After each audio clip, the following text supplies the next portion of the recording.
আহলান সাহলান মাহে রমজান। আসসালামু আলাইকুম প্রিয় দর্শক, আশা করি সবাই অনেক ভালো আছেন। এই মুহূর্তের পাওয়া বাংলাদেশ চাঁদ দেখা কমিটির বিশেষ সুসংবাদ। আজ 18ই ফেব্রুয়ারি বুধবার বাংলাদেশ সহ এশিয়ার বিভিন্ন দেশ থেকে দেখা গিয়েছে পবিত্র মাহে রমজানের চাঁদ। সূর্যাস্তের পর প্রায় টানা 51 মিনিট পর্যন্ত পশ্চিম আকাশে চন্দ্র অবস্থান করবে, তাই পরিষ্কার আকাশ এবং উঁচু স্থান থেকে খালি চোখেই দেখা যাচ্ছে পবিত্র মাহে রমজানের চাঁদের।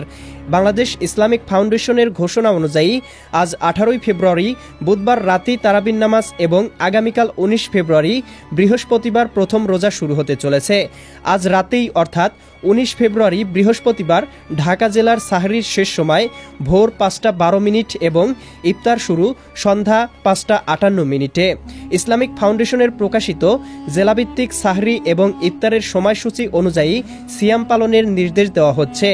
রমজান মাসে বেশি বেশি দান সদকা, নিসাব পরিমাণ সম্পদের 2.5% জাকাত আদায় করুন। এই মাসে 1 টাকা দান করলে 70 টাকা দান করার সওয়াব পাওয়া যায় এবং এই মাসে নফল ইবাদত করলে ফরজ ইবাদতের সমান সওয়াব পাওয়া যায়। তাই আসুন একে অপরের প্রতি হিংসা বিদ্বেষ ভুলে গিয়ে রমজান মাসে রোজা রেখে এবং ইবাদতের মাধ্যমে আল্লাহর নৈকট্য লাভের চেষ্টা করি।